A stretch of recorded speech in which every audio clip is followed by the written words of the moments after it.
Warahmatullahi wabarakatuh. Di sini saya akan mencoba untuk memaparkan hasil dari pekerjaan saya untuk P54 sama 2 P56. Yang pertama ini ada laporan laba rugi dari Sound Corporation pada tahun 2016, 2017, dan 2018. Sound Corporation sendiri adalah anak perusahaan dari Pop Corporation dengan kepemilikan 75%. Di sini ada pendapatan terpisah dari Pop Corporation 21.600, 20.400, dan 24 juta. Kemudian di sini ada transaksi antara Pop sama Sound sendiri. Yang pertama saja untuk menyiapkan Pop Income from Sound dari tahun 2016 sampai 2018. Di sini ada Sound net income-nya karena kepemilikannya 75%, jadi dikali dengan penjualan dari Sound Corporation di sini 4.800 kali itu 9%, 3.600, kemudian 4 juta 50.000 dan 3.150.000. Dan dikurang di sini ada transaksi pada tahun 2016 mengakui unrealized profit pada tahun 2016 karena down dikali saja karena ini separuh tadi 2.800 kali 0,5 di 2016 1.200.000, kemudian dijual pada 2017 jadinya 1.200.000. Kemudian di sini pada tahun 2017 juga ada transaksi seperti itu untuk 1.200.000. Kemudian di sini karena upstream dikali dengan kepemilikannya yaitu 75%. Nah, 1.200.000 dikali dengan 0,75 sama dengan 900.000 dan terjual pada 900.000. Terjual pada 2016.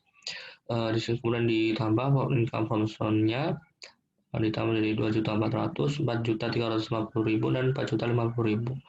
Kemudian yang kedua kita hitung untuk pop net income dari 2015 sampai 2018. Ini ada pop income terpisahnya dari soal ini ada 21.600, 24.1 sama 24 juta. Ditambah dengan income from Sound-nya tadi udah dihitung, jadinya ada 24 juta, 24 juta 750 sama 28 juta 50.000. Dan di sini yang ketiga untuk menyiapkan consolidated net income-nya ini ditambah saja income pop dan tambah dengan income Sound-nya 26 juta 400, 25.800 dan 28 juta 200. Kemudian di sini tadi ada unrealized profit-nya 1.200 dan di 2012 direalisasikan jadi 1.200. Kemudian ini berbeda dari awal tadi karena ini consolidated pasti adanya non controlling interest yang dikali 100% saja. Dan di sini masuk 1.200.000 yang tadinya 900.000 juga 1.200.000. Kemudian total consolidated income-nya di jumlah tadi jadi 25.200, 25.800 sama 29.400. Kemudian dikurangi dengan non controlling interest share untuk 2016 sendiri tadi 4.800. Kemudian pada 4.800 kali 0,25 yaitu 1.200.000. Kemudian pada tahun 2017 pendapatan awalnya tadi 5.400 ya. Kemudian dikurangi dengan unrealized profit-nya 1.200.000. Jadinya 0,25 dikali dengan 5.400 kali 1.200.000 dulu, jadinya 1.050.000. Kemudian 2016 dikurangi 0,25 dikali 4.200 ditambah dengan realisasi dari profitnya tadi 1.200 yaitu 1.350.000.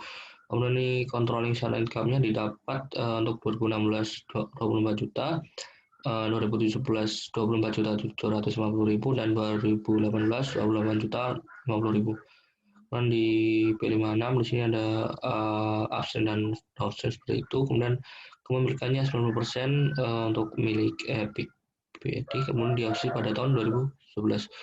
Kemudian di sini ada transaksi antara Justin sama Epic pada tahun 2013 dan 2014. Kemudian di sini ada trade balance dari kedua perusahaan pada tahun 2014 seperti itu.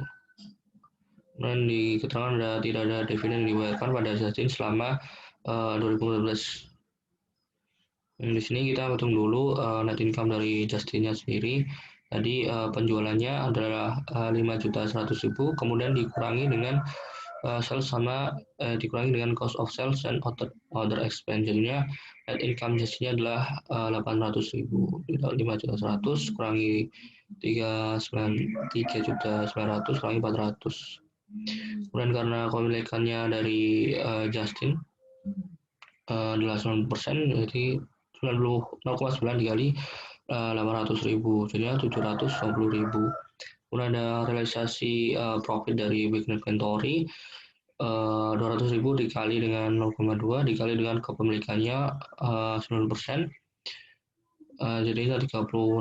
Kemudian ada realisasi profit from ending inventory 100.000 dikali dengan 0,1 10.000, jadinya income from jadinya 746.000.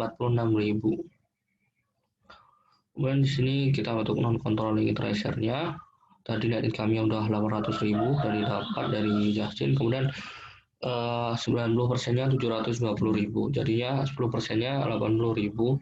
Kemudian ada realisasi profit dari weekly inventory di upstream ya, 200.000 kali 0,2, ini karena ini non controlling punya 10% dikali 0,1 jadinya 4.000. Kemudian didapat non controlling interest-nya sebesar 84.000. Kemudian di sini ada investment setelah penyesuaian seperti itu. Tadi investment di awal 3.474.000, kemudian ditambah dengan income from justice-nya 746.000, kemudian menjadi 4.220.000. Dan kita sebelumnya kita pengen tahu itu apakah nanti ada kelebihan dari fair value sama over value di awal akuisisi tadi. Investment in justice sebelum penyesuaian tadi kan 3.474.000.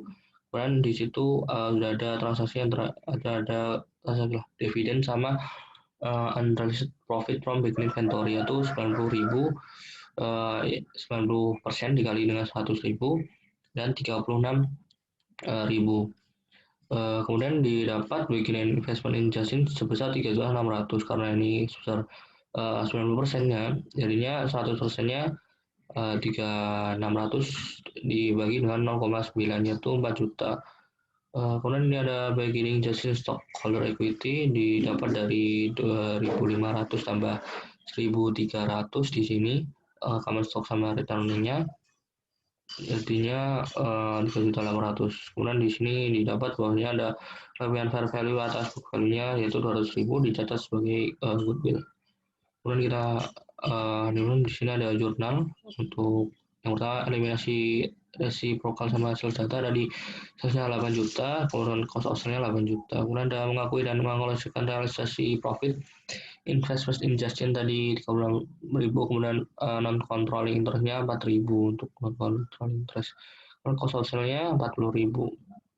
Untuk eliminasi realized profit dari sana akhir, cost of sales-nya 0,1 kali 100.000 10.000. Kemudian ada eliminasi income from Justin, tadi income from Justin-nya 746.000, dividennya 10.000, kemudian investment in Justin 850.000. Kemudian mengakui non controlling interest share, non controlling interest share tadi 84.000, kemudian ada dividen di kredit 10.000 dan non controlling interest di kredit 74.000. Kemudian sini mengeliminasi dari investasi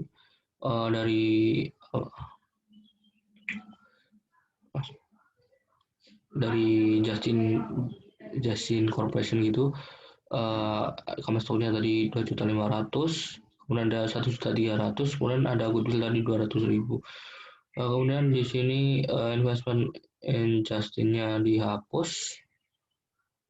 Kemudian yang terakhir ada eliminasi reciprocal account, di sini tadi disebutkan bahwa ada 90.000 dividend receivable dihapus, tadinya dividend payable di debit 90.000, kemudian dividend receivable di kredit 90.000. Di sini ada